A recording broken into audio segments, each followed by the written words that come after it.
So in this lecture, we're going to look at the types of machines within the body. We're going to look at levers and look at the different classes of lever and how to associate that with the different movements that we produce. When we look at machines, the reason why we use machines, whether we're looking at the body or we're looking in just in the environment, is we want to do one of four things. We either want to balance multiple forces, we want to enhance a force, so we want to make a job easier. We want to enhance range of motion or speed, so we want to be able to do things in a quicker or have more fine control over something. And the last thing is we want to alter or redirect the applied force. These are typically produced through levers, which are the most common, wheels or axles, and then pulleys. But ultimately, machines are used to increase what we refer to as mechanical advantage. So the mechanical advantage is the benefit that is produced to us. And so we're either getting a balance offset, right? So it makes it easier for us to distribute loads or prevent knocking or breaking things down. We want to be able to amplify our force so we can do more work with less effort, or we want to have more precise control over something so we have some kind of speed component. So these are our three types of mechanical advantages that we're going to deal with, and these also happen to be the three types of levers that we'll be talking about in our lever lecture. So when we look at the mechanical advantage, the force advantage is that increased output, so that a smaller force can meet a larger force. And the speed advantage is the increased output, so that a small distance can move a larger distance. So keep in mind that the same here is this increased output. We're increasing output somehow, and we're either increasing it to give us a force advantage or strength advantage, or we're using it to give us a speed advantage. And don't miss the speed is misnomer. It does speed, but it's not because we want to try to make things faster, which is an output. But sometimes it's because we want to have more fine control. We want to be able to move just a little bit. We want to turn a dial just a little bit, and we can control multiple inches or feet of a particular lever. The key is that you can't simultaneously have a force advantage or a speed advantage. When you get a force advantage, you actually create a speed disadvantage. So this effort's not coming out of nowhere. There's a cost to it. And when you create a speed advantage, you actually create a force disadvantage. So if you're neutral, you're going to have like equal aspect, but if you use some kind of machine to increase your force output, you're going to have to cover twice the distance to get the same force. And if you give yourself a speed output, you're going to have to produce two times as much force to get that speed output. So it's a give or take, it's a trade.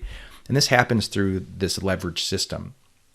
So by definition, a lever is a rigid bar that can rotate around an axis or fulcrum when acted upon by forces. And in order to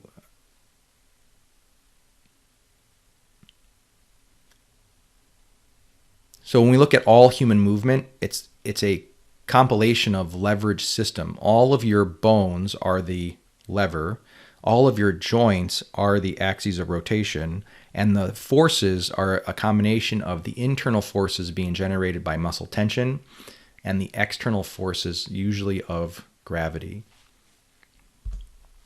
So that's your basic lever. You have your axis or the fulcrum. In the human body, that would be the joint.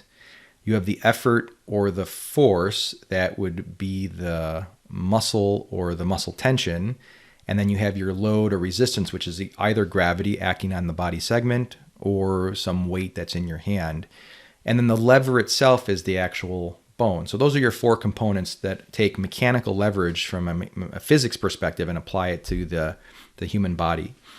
The different types of levers have different arrangements of where the fulcrum is at versus where the effort and the load is at.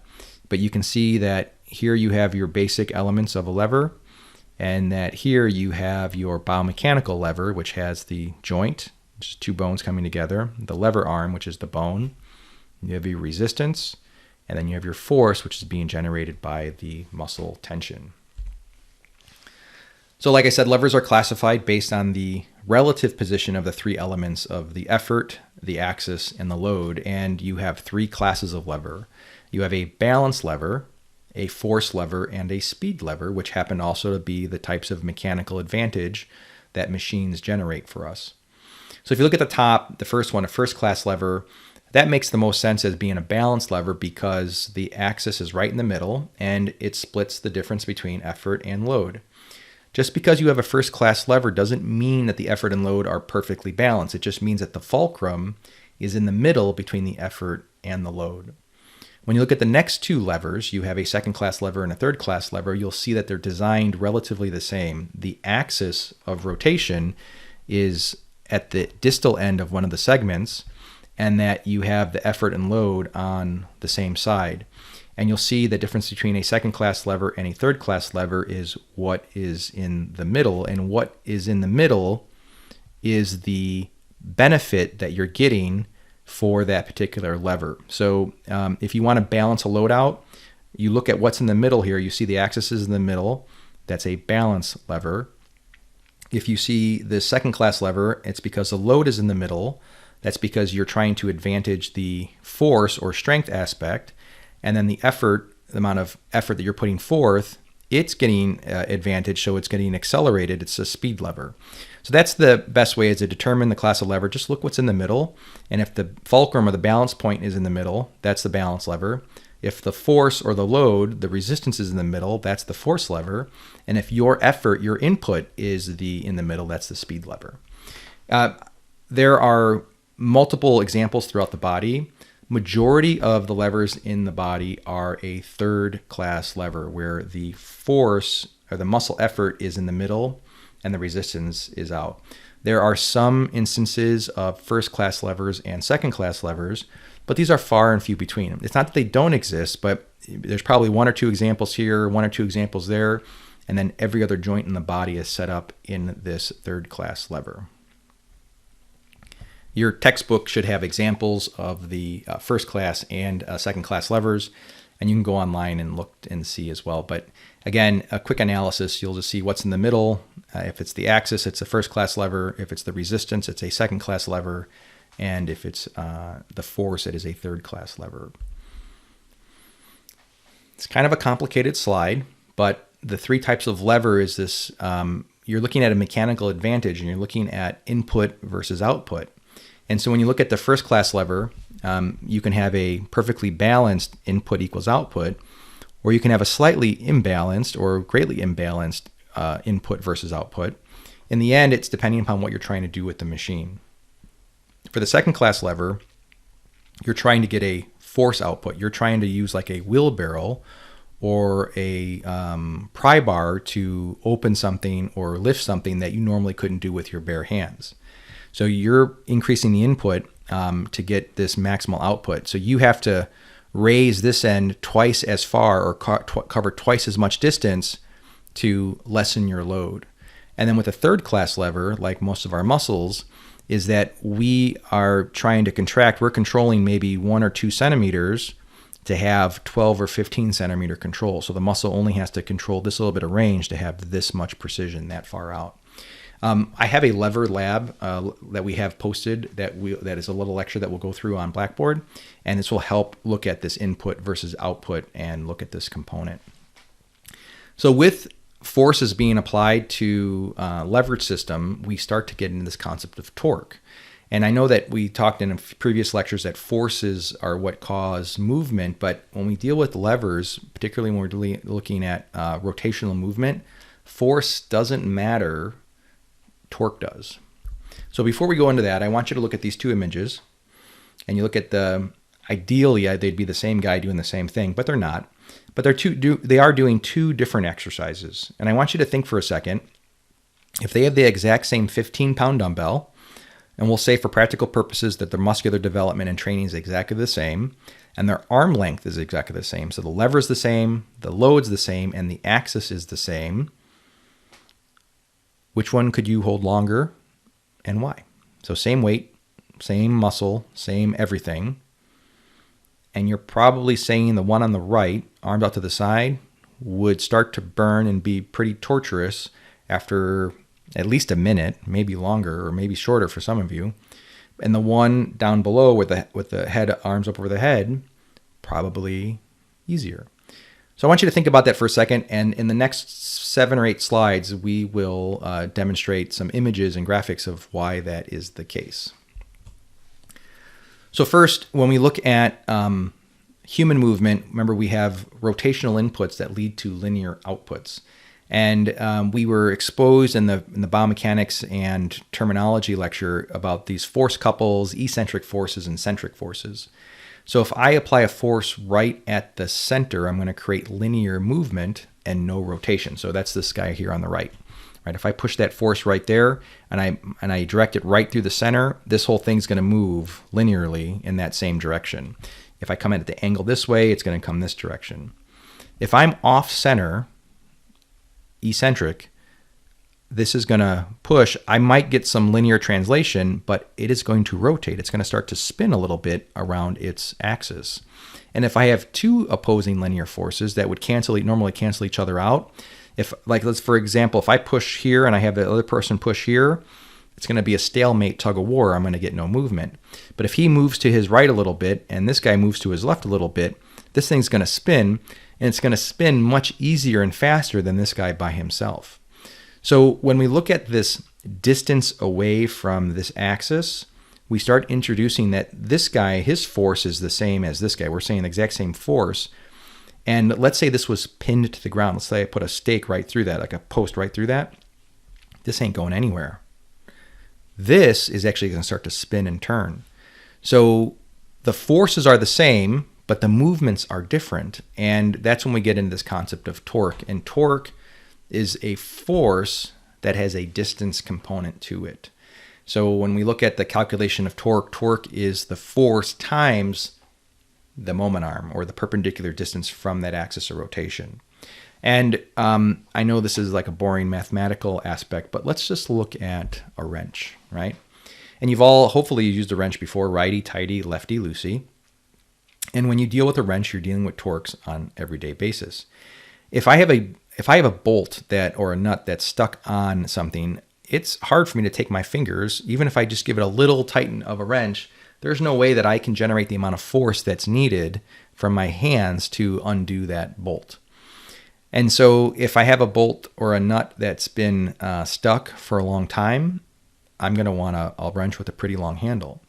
And the reason is that the longer the handle, the more effective my force is.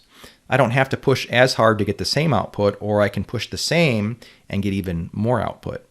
And based on where I grab this wrench, it can adjust and determine how much of my linear force is being translated into rotation. So I think that's the big concept there, is that when you are dealing with forces and torques, you are taking linear forces and you are converting them into rotational components. And that's what's happening within the body. A muscle is pulling linearly, right? It's translational movement or force, but it's being affected into a machine that is bound by the joint and the bone, and it's creating rotation. So if I push here, I'm going to maximize my force output, right? Because I'm going to be the furthest I possibly can from this axis of rotation. If I shorten up my grip, I'm going to still be able to move it, but I'm going to have to generate more force to get the same amount of rotation because I've shortened my distance. And if I choke on up even more, my distance will be even smaller, right? Because in the previous slides, the force times the distance equals my rotational output, my torque. So if this is 10 inches and this is 1 pound of force, that's going to be 10 foot-pounds. If I have my distance by 5 inches, that's only going to be 5 foot-pounds. And if I only do 2 inches, that's going to be 2 foot-pounds, right? So I'm shortening that out, so much so that if I go from an eccentric load to a concentric load right through the center, how much force do I need to push here in order to get this rotation? And the answer is I can push with an infinite amount of force. It's never going to rotate because my direction of force is right through that center of axis. It will shear and break off before it actually rotates. So when we look at this, and that's because the distance from the force to the center of axis is 0. And so the force can be infinite, but anything times 0 is 0. So in this aspect, I have a little bit of distance. So I'm not 0. I have a little bit of torque, even more torque, and even more torque there, right? So I'm getting more rotational movement out of my linear component. So then we go back to this example here. Why does the 15-pound dumbbell feel heavier in this instance than this? Well, look at the distance. If I look at the gravity is trying to pull this straight down, right? And if I look at the distance there, what's the distance between that line of gravity and the shoulder? That's darn near zero. So that 15 pounds, although it's 15 pounds of weight, it's almost zero torque. And if I look at the dumbbell here, that's the furthest away from that axis of rotation that it can possibly be. That 15 pounds is going to be more like 30 pounds of torque. That's the difference between this situation.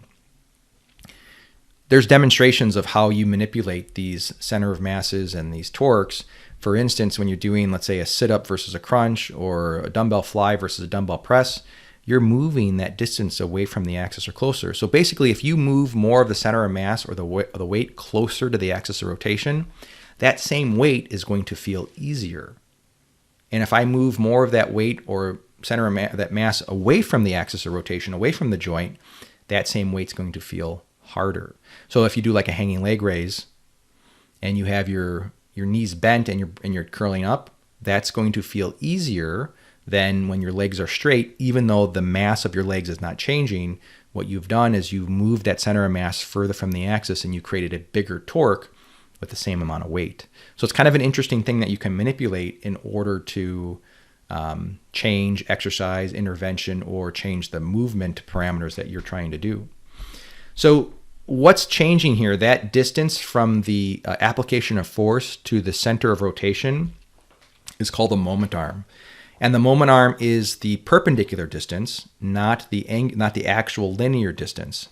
And the perpendicular distance, because gravity is always down, sometimes may fall within the lever and sometimes may not. So again, the distance here from the shoulder to the weight was exactly the same, but that's not what we're measuring. That's the lever arm from down the arm, right? That's the same.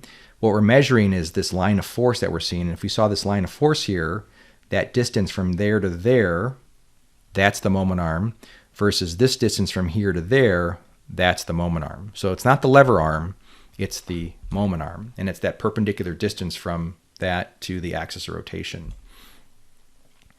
So you can see that the moment arm here is greater than there, which means that during exercise or during movement, an exercise can get harder or easier depending upon where you're at in that movement. So that's a complex topic that we'll talk about more in an advanced biomechanics class, but just know that the moment arm is instantaneous. It's changing through the movement. This slide here shows the moment arm and the lever arm being the same on the left, but on the right, it's different, right? So you got to make sure you're looking at the appropriate component, the moment arm versus lever arm. And this is showing that instantaneous change that's occurring. And let's say this is the upper arm and this is the lower arm and that's the elbow, and we're doing elbow flexion. You'll see that the weight of the dumbbell is going to be greatest here at this point. And here it's going to be easiest, and here will be easiest. You have other factors, physiological factors like muscle shortening and lengthening, but you can see that moment arm is changing. How you would use this in a practical aspect is an exercise as simple as the squat. And if you see up in the upper left-hand corner here, the images, you'll see the line of gravity, which is depicted in the red line, and you're seeing the moment arm now of the distance of that load from both the knee, depicted in the orange line, and from the hip, depicted in the blue line. So here's your line of force. There's your moment arm for the knee, moment arm for the hip. And this guy here is doing a front squat. And now he's doing a high bar back squat. And then here he's doing a low bar back squat. And we'll keep everything the same, foot, ankle, everything position. And you can see that based on where this load is at, it's changing the responsibilities from the hip and the knee. So I have this here in this image here. You can see that front squat, back squat, and high bar back squat. You can see this dashed red line is a line of force, and you can see this is the moment at the hip, this is the moment at the knee, hip, knee, hip, knee. And as you see from left to right, you can see that the hip moment here is quite small, meaning that the glutes or the hip extensors in this particular exercise are not contributing as much as the responsibility of the knee extensors, so the quadriceps. And as I move to the right and I change the load and the parameters, that I'm shifting more of the responsibility to the hips. Now, if I look at the hip musculature is much larger than the knee musculature. I can't say that the glutes are working harder or less. I'm saying that the glutes are working hard, and so are the knees, depending upon how hard you're working. What happens is that your load, the amount of weight that you can do, changes. So if I'm looking at like a max repetition or I'm looking at a total load, the front squat versus my low bar back squat is going to be much lighter in my total output. If I look at what I can do one time to failure, or what I can do 10 times in good control, I'm going to be able to do it more easily on the with a low bar back squat because some of the larger muscles are contributing to that.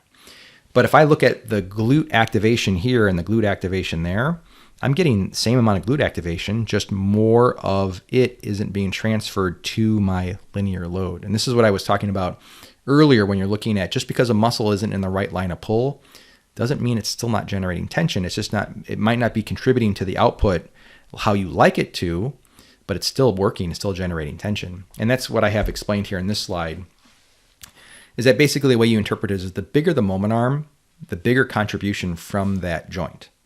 It does not mean that the tissue isn't working harder, it's just not able to contribute as much of the output to that desired direction. The glutes are working just as hard in this front squat as they are in this low bar back squat. Just you're able to do so much more weight here, you've made up for that extra force. So that's just a quick and dirty practical application of moment arms and understanding forces. And like I said, the way you'll be using it is through your exercise analysis, movement analysis, and manipulation of loads, maybe during exercise or intervention. You might have a patient that is post-op shoulder tear or an athlete trying to improve muscular performance, and you might need to modify the load by making it easier, or you want to make the load more challenging. You have another tool in your toolbox now to manipulate physics to change the physiological response. So hopefully that was helpful, and we'll see you next lecture.